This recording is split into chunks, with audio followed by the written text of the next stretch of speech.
You're tuning into Black and White Sports on YouTube. The no-holds-barred truth on sports. The main event starts now. I'm back. Rudrance for Black and White Sports 2. Well, let's talk about the LA Chargers. As we know, Saturday night they had a nightmare on Elm Street, and Freddy Krueger looked like Trevor Lawrence in the second half as he came on the field and sliced and diced the LA Chargers. Bosa had a complete and total meltdown, and Brandon Staley, looks like he can't coach his way out of any kind of real peril when his team gets in a bad situation. And of course, this seemed like the perfect scenario. All things were falling in place. LA Charger fans took a step back and went, oh, it's over. It's over. Brandon Staley obviously is not working out. He's too analytical, maybe at times too aggressive, actually.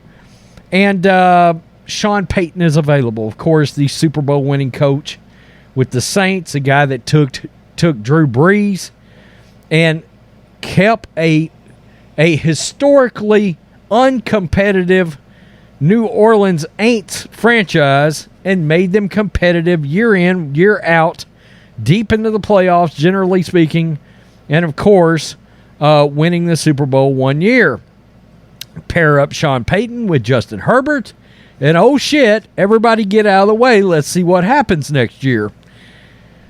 Well, now we got two reports that have come out, and if I'm a Chargers fan, this is not a good sign, because this very much sends a signal that Dean Spanos and the Spanos folks are too damn cheap to bring in Sean Payton, because the LA Chargers have fired their offensive coordinator, and it looks like their QB coach, which certainly, as Outkick says here, implies Brandon Staley will stay.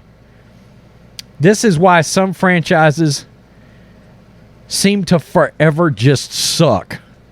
And it comes back always, when you strip everything back, to ownership. It just does. I don't know why. Ownership, pivot. Just look and go, we got a young quarterback. He looks like he's going to be a superstar. Maybe a superstar now. He's wasting away. You only get so many years with these young quarterbacks.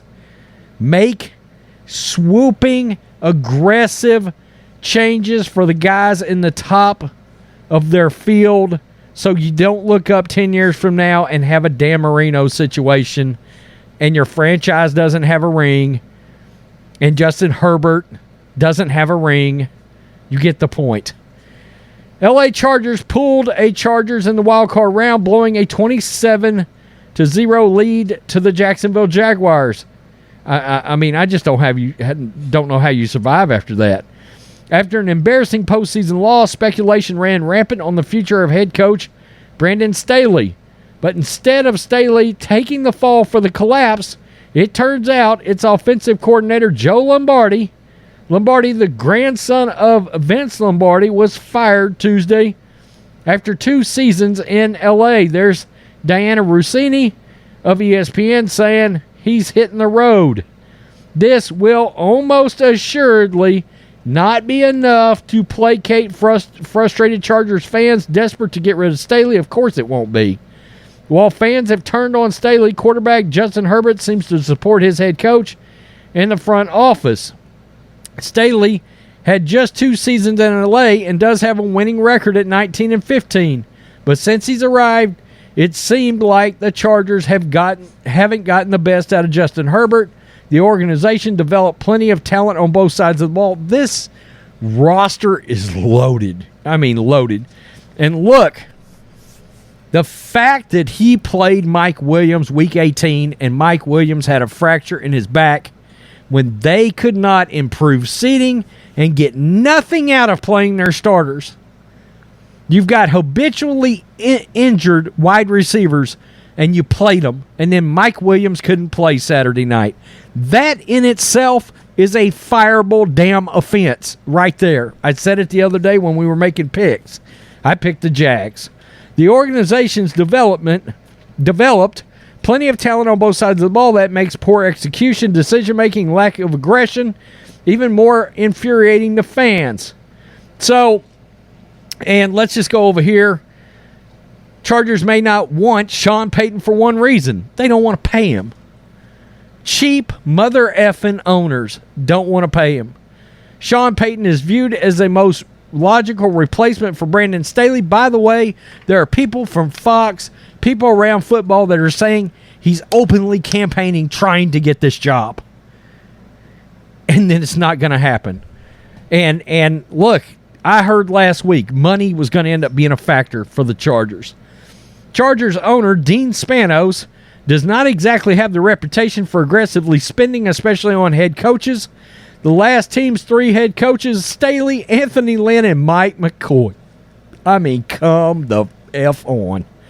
All had no prior head coaching experience that made them inexpensive options. Staley reportedly makes around $4 million per year, which easily ranks in the bottom half of the league. He is in his second season of a 4-year contract. And Bill Simmons, I heard this on his podcast the other day. Quote, the good news if you're a Chargers fan, Saturday's meltdown opens the door for Sean Payton, which is all that should matter. Now I've asked people who know stuff. Everyone who knows things seems to think the Chargers are way too cheap to fire Staley and then pay Sean Payton. This is a team that's like a tenant in somebody else's stadium. So who knows? That's exactly correct. And they do not have a history, and he goes on to talk about it. They do not have a history of being aggressive as ownership. And it should be noted, look, to get Payton, you're looking at $15 to $20 million. Okay, I mean, that's just all there is to it. $15 to $20 million. Walmart ownership in Denver or David Tepper in Carolina, they're not going to hesitate. They're not going to hesitate. They will pay him $20 million, not think twice about it. Those Walmart people are going to really, really cause some issues for other owners in the league because, simply put, they've got a bottomless pit of money. They do. And when bad decisions are made about certain coaches and this, that, and the other, they're going to pivot and move off of it and wash their hands of it. David Tepper, too. But the Charger fans, I'm sorry. Staley is probably staying, most likely staying, 99.9% staying. When you start seeing, and they did it up in New York with the Jets, they fired LaFleur. Why? Because that lets them keep Saleh one more year. This allows them to keep Staley one more year with Sean Payton on the market and wanting to come coach your team. Bad ownership is just bad ownership. Jimmy Haslam, Dean Spanos, Woody Johnson, Bidwell, now McNair down in Texas. And look at all where the vacancies are. Wow. Peace. I'm out. Till next time. Thanks for watching the show. Be sure to like, comment, and subscribe. Be sure to tune in next time on Black and White Sports.